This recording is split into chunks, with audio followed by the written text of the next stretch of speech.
Monsieur le sénateur, bonjour. Bonjour Gilles. Il y a environ 2 ans, on était en plein lancement de votre campagne pour devenir sénateur. On l'avait dit d'ailleurs au Sénat quand on s'était revu. On va faire un premier petit bilan, 2 ans. Qu'est-ce qui s'est passé pendant ces 2 ans? J'ai souvent l'habitude de commencer en disant est-ce que votre vie a changé? Votre vie, elle a bien changé, j'imagine. Ma vie a changé au niveau de mon organisation personnelle, c'est une évidence, mais la vie politique en 2 ans, oui, elle remue énormément. Quand j'ai discuté avec mes collègues sénateurs précédents, mes prédécesseurs, me disaient toujours, tu vois, les sénateurs, ils sont sur le temps de la réflexion, ils sont sur le temps long, ils ne sont pas dans l'agitation. En fait, ils ont le temps de réfléchir aux choses. En réalité, là, depuis 2 années, je crois qu'on a une vie politique qui ressemble à rien de ce qu'on a connu auparavant. On y reviendra d'ailleurs avec l'actualité qui est toute chaude, puisqu'il va y avoir encore sûrement des chamboulements politiques dans la vie nationale et peut-être même locale. Qu'est-ce que vous préférez finalement? C'est être dans l'hémicycle, d'être en commission, ou alors être le week-end sur le terrain avec les élus qui vous ont élus, justement? En commission, c'est pas toujours. Parfois, on s'ennuie. Ouais. L'hémicycle, c'est intéressant et le terrain est intéressant. Et le plus intéressant, c'est quand on arrive à prendre des idées du terrain qu'on fait remonter dans l'hémicycle. C'est ce qui m'est arrivé récemment avec la loi sur la fast fashion. Le seul amendement qu'on a pu passer sur la taxation des petits colis, c'est moi qui l'ai passé sur la fast fashion.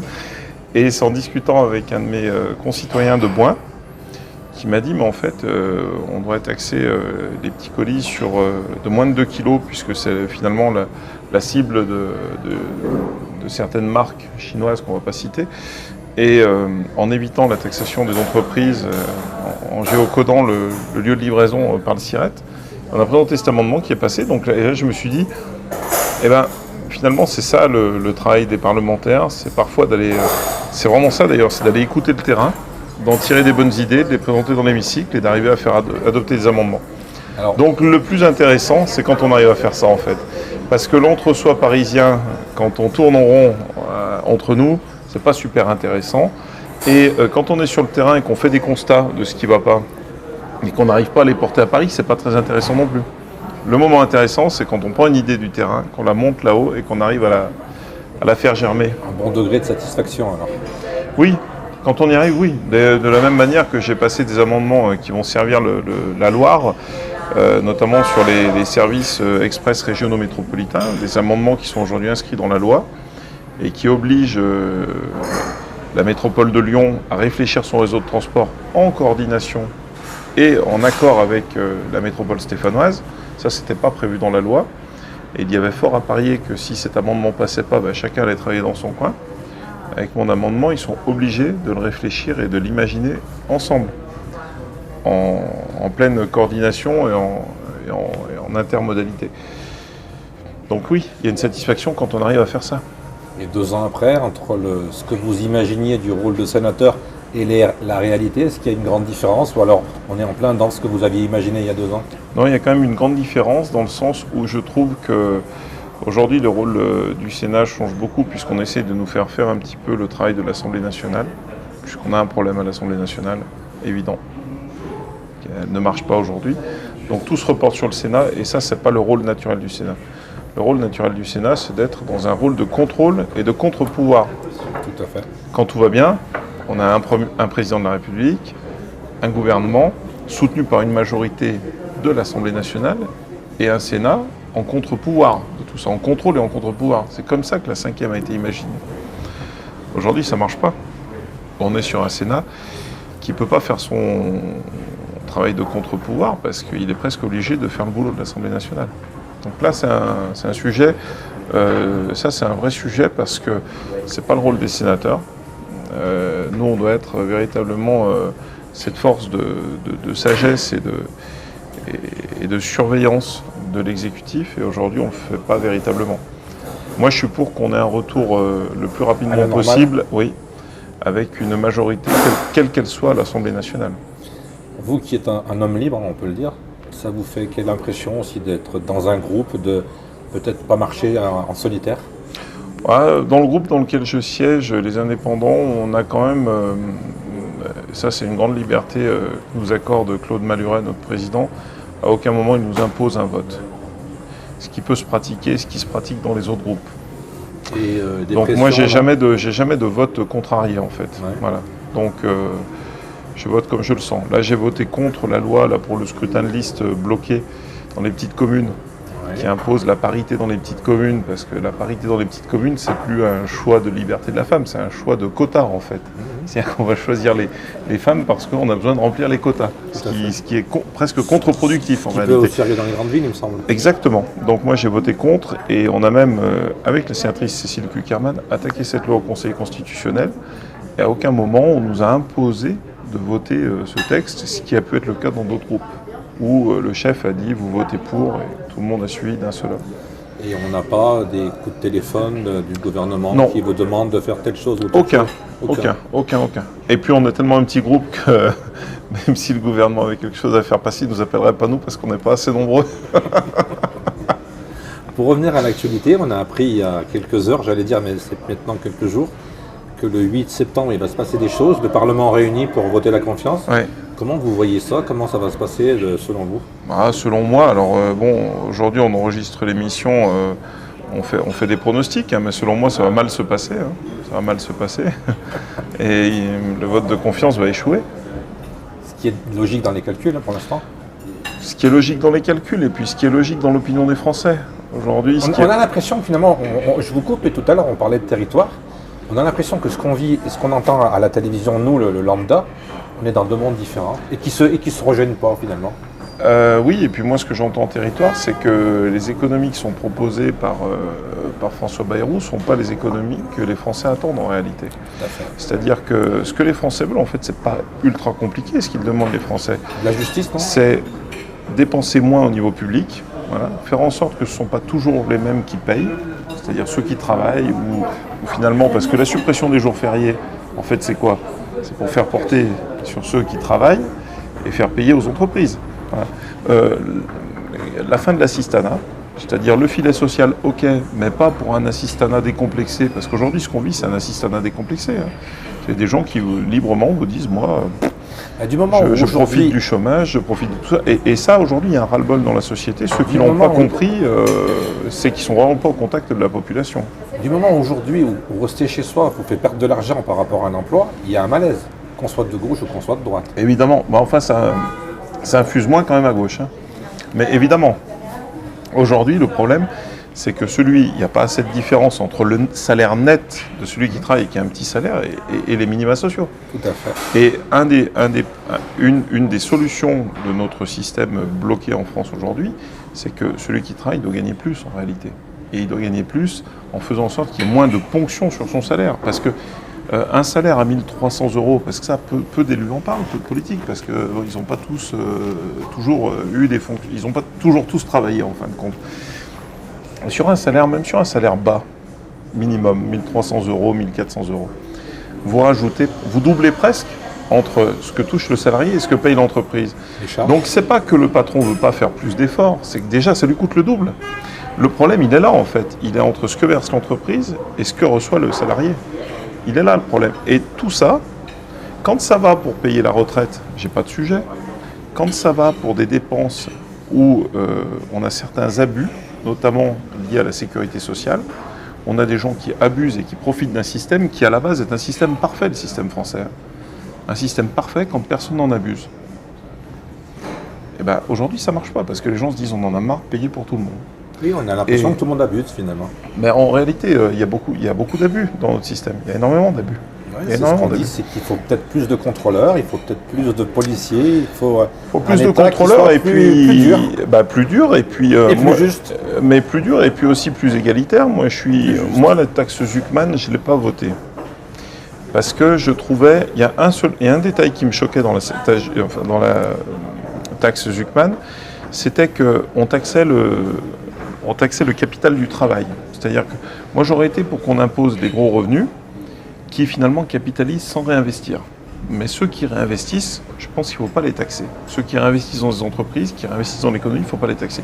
Mais il y a un deuxième point, c'est qu'on parle toujours des super riches, mais moi je suis pour qu'on impose également que tout le monde finalement payent d'impôts, y compris les petits salaires, y compris Une participation minoritaire, mais une participation. y compris les personnes qui vivent des minima sociaux devraient, à hauteur de 10 € par mois, à hauteur de quelque chose de symbolique, on appelle symboliquement, mais pour se sentir concerné par les sujets, en fait. Parce qu'aujourd'hui, c'est trop facile. Comme on dit, c'est la vérité, du moment que c'est gratuit, il y a quelqu'un qui le paye à votre place. Voilà. Bah, de toute façon, la base, c'est qu'il n'y a rien de gratuit dans la vie. Il n'y a rien de gratuit. Si c'est gratuit, c'est qu'il y a... Et donc, ça se passe comment le 8? Ça se passe qu'à l'Assemblée nationale? Ça se passe aussi avec le Sénat? Comment ça se passe légalement? À l'Assemblée uniquement. C'est que l'Assemblée qui vote et puis qui vote. Donc, vous n'êtes pas concernés, les sénateurs? Non, après, on a un avis sur le vote. Moi, si on me demandait de voter, j'aurais un avis. Mais ça se passe à l'Assemblée. Et là, le gouvernement tombe, normalement? Le gouvernement va tomber. Donc on va titrer demain, le gouvernement va tomber.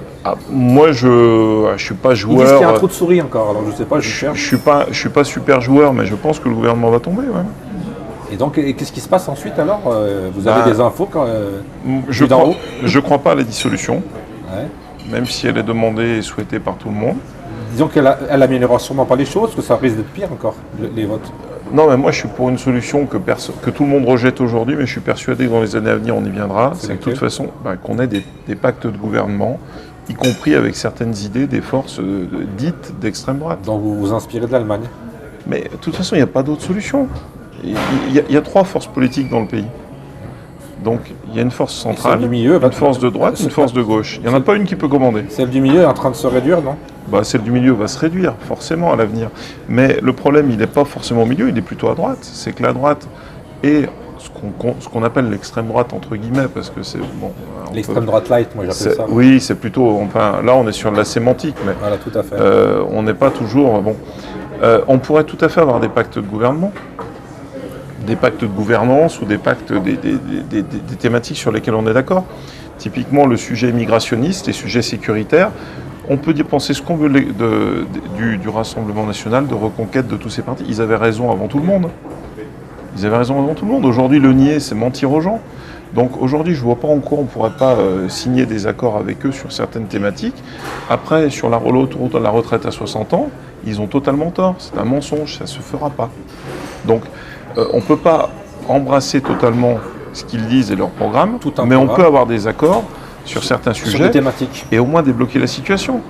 Faire croire aux gens qu'on va retourner à la retraite à 60 ans, ce qui est le programme du Rassemblement national, c'est un mensonge. Par contre, les sujets sécuritaires, les sujets migrationnistes, les abus qu'ils dénoncent liés à l'immigration, notamment au côté toxique et néfaste des relations qu'on entretient avec l'Algérie, ils ont raison et ils avaient raison depuis très longtemps. Donc le nier aujourd'hui, c'est c'est se mentir à soi-même. Alors moi je sais très bien que ce que je dis me dessert parce que c'est pas populaire. En politique on n'a pas le droit de dire ça, mais après tout c'est pas si grave. Ça fait que je garde mon côté de liberté de parole et d'opinion. Mais je suis persuadé, et moi je souhaite qu'on discute et qu'on trouve des accords sur ces points-là. Sinon, de toute façon, on restera sur un sujet totalement bloqué, une situation totalement bloquée telle qu'on l'est aujourd'hui. Ça veut dire que d'après votre avis, il n'y aura pas de législative au mois de septembre ou octobre? Je crois pas. Je ne crois pas. Mais je suis pas. Je siège pas encore à l'Élysée. Ça ne saurait tarder. Non. Je crois pas quand même. C'était de l'humour. Ouais, mais on ne sait jamais. J'ai rencontré un jeune maire qui n'était pas sûr d'être sénateur et qui est devenu sénateur. Ça c'est sûr. Avec une vidéo qui à l'époque a fait le buzz. C'est vrai, mais il y a des plafonds de verre. Là, je crois que j'irai pas bien plus loin. Moi. Justement, on est dans les élections. Faut d'autres compétences on va se projeter sur une autre élection. Dans 6 mois, il y aura des nouveaux maires partout. Vous êtes un ancien maire, peut-être vous allez le redevenir un jour. Comment vous voyez ça, vous aussi, maintenant, avec la hauteur de sénateur? La fonction de maire est une fonction passionnante, en fait, parce que c'est le seul mandat dans lequel vous pouvez finalement imaginer des projets, les penser, les décider en équipe, en collégialité, parce que ça ne se fait pas tout seul. Ça se fait avec son conseil municipal. Les voir se créer, se travailler, et puis les inaugurer. Exactement, les voir naître, les inaugurer et derrière les vivre en fait. C'est le mandat le plus intéressant. C'est aussi le mandat le plus fatigant parce qu'un maire au cours de son mandat, il ne peut pas dire oui à tout le monde. Et donc il fait des déceptions. Et quand il est élu, et ben, tout le monde se dit on est bien content, le maire a été réélu, élu, ou c'est un nouveau maire, on va le voir. Et là, il y a plein de demandes qui foisonnent de tous les côtés. Et un bon maire, il dit oui et il dit non. Et quand il dit non, il se crée des ennemis ou des inimitiés. Et ça, c'est un vrai sujet. Donc c'est un mandat éprouvant, fatigant et pour la famille qui est pesant. Donc on aura un renouvellement dans la quasi-intégralité des communes de la Loire. Il y a beaucoup de maires qui veulent ne pas se représenter. C'est ça le sujet. C'est ça le sujet. C'est que moi je le vois maintenant depuis que je suis sur Paris, les décisions qu'on prend, moi les décisions que je prends à Paris, on me les reproche beaucoup moins sur le terrain. Quand je prenais une décision à Boin qui n'allait pas dans le sens de ce qu'on m'avait demandé, on me le reprochait.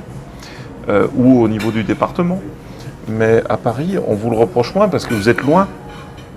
Et moi, je garde ce lien très étroit avec les maires qui font la vie démocratique locale, et ce sont eux qui finalement représentent, je pense, le plus la République, parce que les gens peuvent les approcher très facilement, les aborder, et c'est le lien direct qu'ils ont avec la République et avec l'État, quelque part. Mais c'est aussi le mandat le plus compliqué. Donc on aura un renouvellement.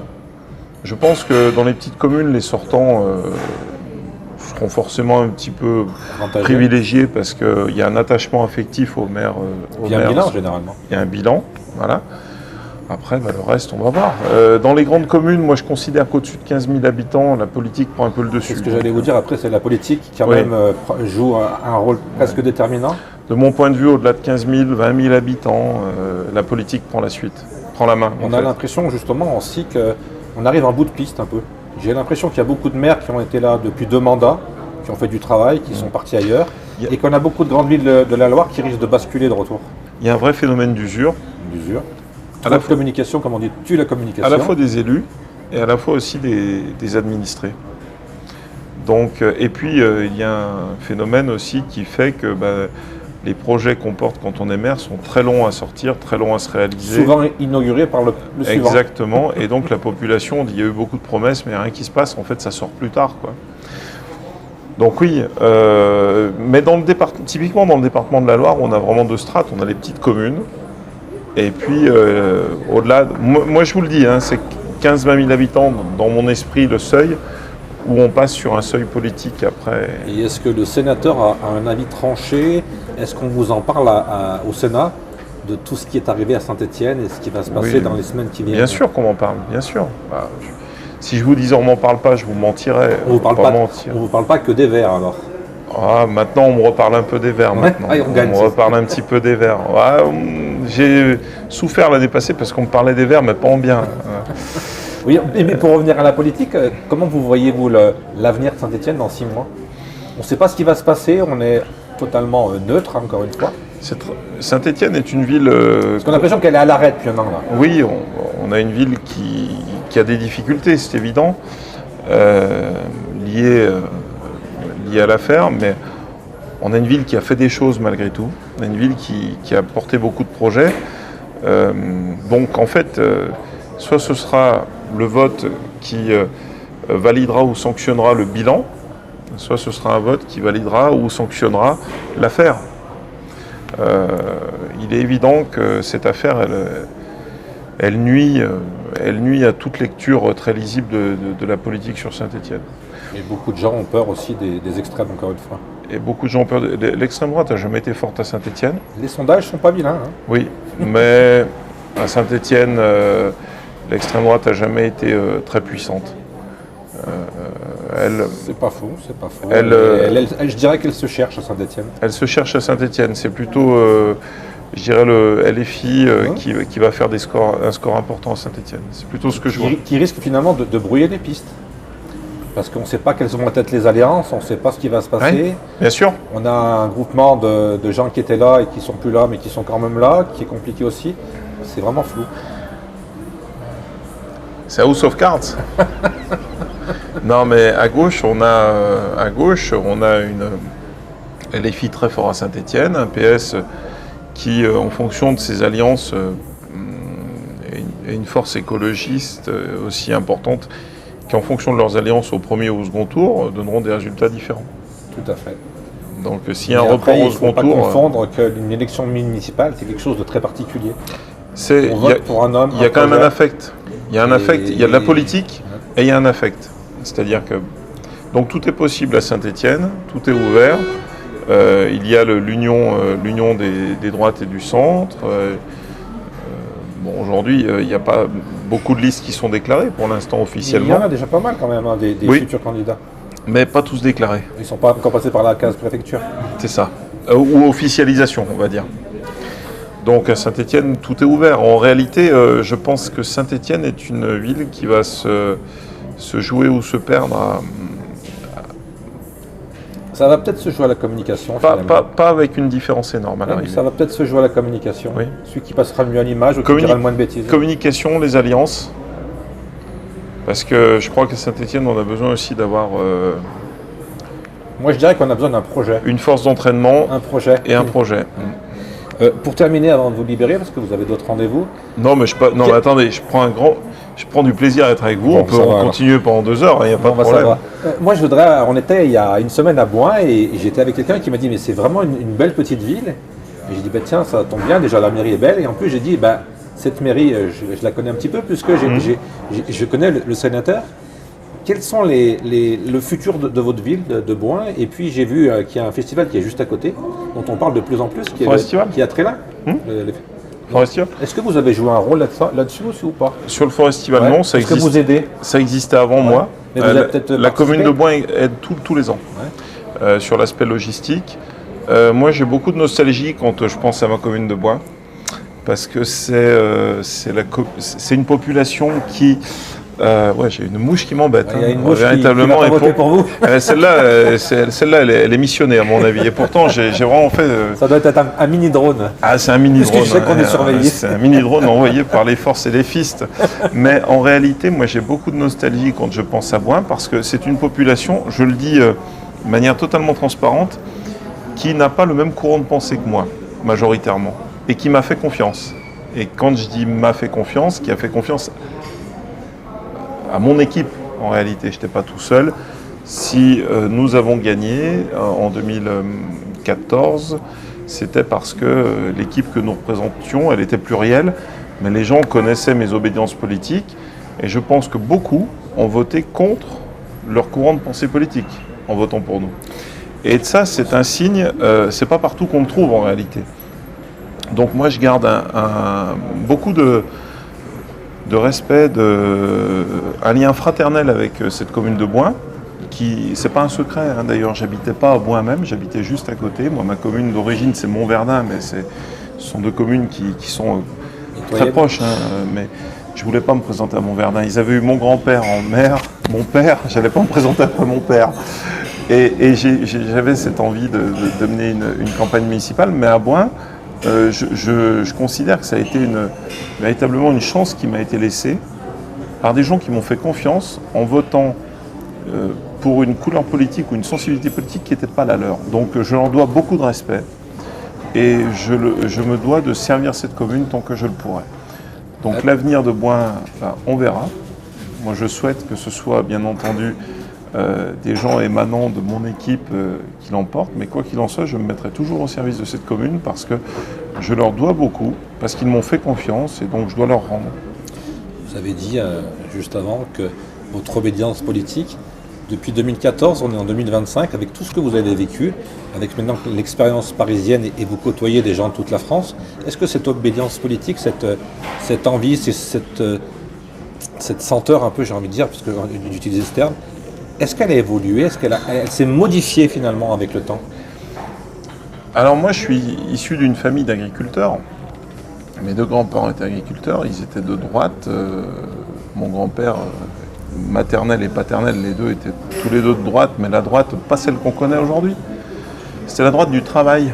C'était, tu veux réussir ta vie, tu dois travailler. En travaillant, tu gagneras de l'argent et tu réussiras socialement. C'était ça la droite avant. C'était pas les trucs. C'est un paradoxe parce que moi à gauche, j'ai entendu exactement le même discours. Mais attends, mais Gilles, mais la gauche et la droite en fait à l'époque.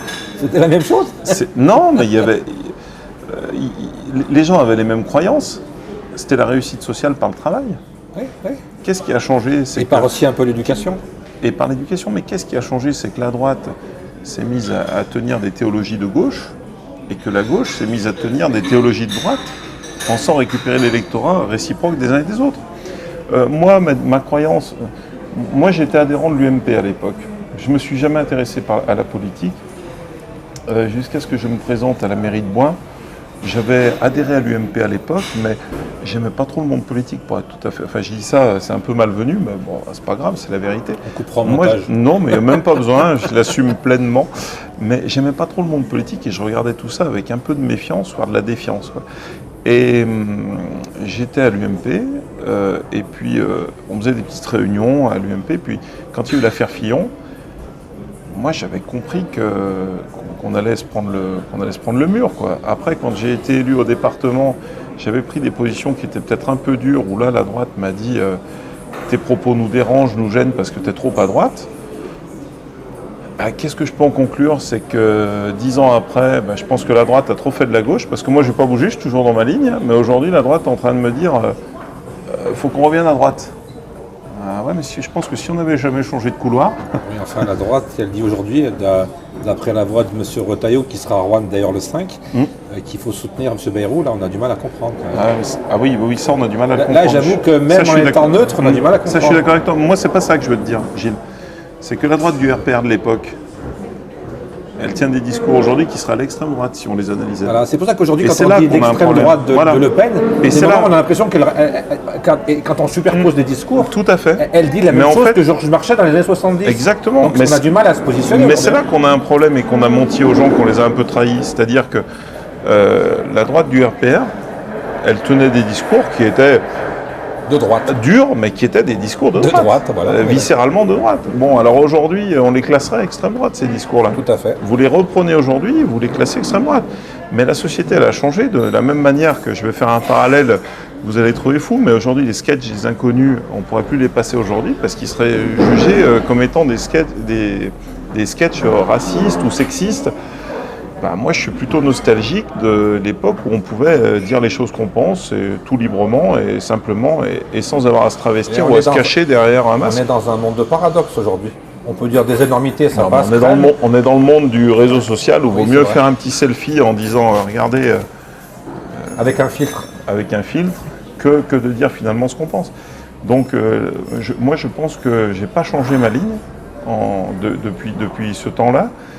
Je pense simplement que les partis politiques ont changé souvent de fois leur direction. C'est peut-être pour ça qu'il y a de moins en moins de gens qui se déplacent pour aller voter. Mais ça reviendra. C'est comme les religions, ça remonte. Ça reviendra. Ça reviendra parce qu'on a besoin des partis politiques, sauf que je pense que parfois il vaudrait mieux fermer la maison, fermer la boutique et recréer quelque chose de neuf. L'avenir du sénateur dans les semaines qui viennent, c'est quoi alors l'agenda? Nous, dans les semaines les sénateurs, on a une chance, c'est que nous, dissolution ou pas, remaniement ou pas, pour nous, nous sommes... Il vous reste 4 ans encore. Oui, 4 ans. Nous sommes, entre guillemets, inamovibles jusqu'à la fin du mandat. Donc, on n'est plus... C'est sûr que... On va dire que c'est moins précaire que député, c'est évident. Mais l'avenir et le rôle du sénateur, que je considère moi comme étant mon rôle, c'est surtout de faire en sorte que les choses reprennent une vie normale et qu'on arrive enfin à faire comprendre à notre pays qu'on doit se réformer, mais pas se réformer en créant des taxes, parce qu'on ne crée que des taxes. Se réformer en faisant des économies et en faisant en sorte que les gens qui vivent et travaillent dans notre pays gagnent bien leur vie, voilà, grâce aux économies réalisées. Parce que des économies réalisées, c'est moins de prélèvements sociaux, c'est moins de dépenses inutiles. Je suis désolé, vous passez une nuit aux urgences dans un hôpital, il suffit de faire ça pour comprendre qu'il y a énormément de dépenses inutiles, de gens qui viennent se faire soigner pour tout et n'importe quoi, de gens qu'on soigne. C'est là où il manque des légions d'honneur, j'ai trouvé, moi, quand je suis allé aux urgences. Oui, moi j'ai passé une nuit avec la BAC à Saint-Étienne aussi. J'ai pas fait, mais moi j'ai fait les urgences et je peux te dire qu'il est vrai que les soignants ont un mérite extraordinaire et ça on ne peut pas leur enlever, mais il y a aussi des métiers comme ils se reconnaîtront, j'espère qu'ils écouteront la vidéo, les baqueux comme on dit, les baqueux sont des gens extraordinaires et ils se battent tous les jours, ils essayent de vider la mer avec une petite cuillère, quoi. sur le sujet du STUP. Bon, moi j'ai passé une soirée avec eux inoubliable. J'espère y retourner rapidement. Et ces gens-là, ils méritent qu'on les considère et qu'on règle leurs problèmes du quotidien. Donc moi, je ne ferai pas une carrière extraordinaire en politique, mais si j'ai réussi à régler quelques problèmes, notamment pour ces gens-là, je considérerais que j'ai réussi. Voilà. Est-ce que vous vous êtes dit déjà, dans 6 ans j'arrête, ou alors on se projette déjà sur un futur mandat? Le problème, c'est que le Sénat, c'est très mathématique. En fonction du résultat des prochaines élections municipales, je sais si mon mandat est terminé ou pas. Il y a quand même de l'imprévu, on a vécu une soirée un peu spéciale il y a 2 ans. C'est vrai, c'est vrai. Mais bon, Tout peut arriver. malgré tout, la marge d'erreur est faible. Monsieur le sénateur, merci beaucoup. On vous souhaite Merci Gilles, c'est toujours plein de belles choses. c'est toujours un vrai plaisir parce que les interviews sont sans filtre, direct. Moi, je ne me prépare pas. Mais moi non plus. Et c'est, je crois, ce qui fait l'intérêt et la richesse de l'échange, c'est que c'est spontané, naturel et du coup... L'intérêt, c'est toujours pareil, hein, c'est d'être différent des autres. Hein. Ouais, c'est ce que moi aussi, Bah c'est voilà, ce que je pour ça recherche qu'on s'entend si également. bien. C'est, je veux pas... je crois que ce qui changera la politique de demain, c'est la sincérité. Et on est à la recherche de la sincérité. Et se mettre sans arrêt des masques pour faire croire qu'on est un tel ou un tel, moi je veux pas le faire, ça m'intéresse pas. Et je préfère d'ailleurs me prendre une tôle, perdre, que devoir pendant 5 ou 6 ans jouer un rôle et me travestir. C'est pas mon truc. Les balles masquées, c'est pas trop pour moi. En tout cas, merci beaucoup. J'aime beaucoup les balles masquées. Hein. Ça, c'est un autre sujet. Mais parfois, ça peut être dangereux. Hein. Ouais, ça dépend du lieu. Merci beaucoup, en tout cas, d'avoir répondu favorablement à Radio Gaga 42, qui est sur YouTube, et au tout nouveau site d'information qui s'appelle m'informer.com, que vous avez d'ailleurs partagé sur vos réseaux. Et que je vais repartager. Et que j'ai beaucoup apprécié. Un site qui monte tout doucement, puisqu'on a déjà fait 10 000 vues ce mois encore. C'est 10 000 vues, c'est bien. Et on est assez surpris, mais on a un bon réseau qui nous suit. Mais les interviews franches et directes comme ça, aujourd'hui, la spontanéité, c'est ce que les gens recherchent. Et puis j'ai pas de ciseaux pour couper, donc... c'est l'idéal. Merci beaucoup, et puis à bientôt. À bientôt, on se revoit Gilles. dans 2 ans pour le presque bilan de la On foi. se reverra peut-être avant 2 ans quand même, parce que vu à la vitesse à laquelle va la vie politique, je pense qu'avant 2 ans, on aura des choses à se dire. Surtout si vous êtes Premier ministre dans 15 jours. Alors là, oui, ça voudrait swinguer un peu, hein, mais je pense pas parce qu'il y aurait du monde dans la rue. Hein. Non, je crois que c'est pas souhaitable. Merci. Merci.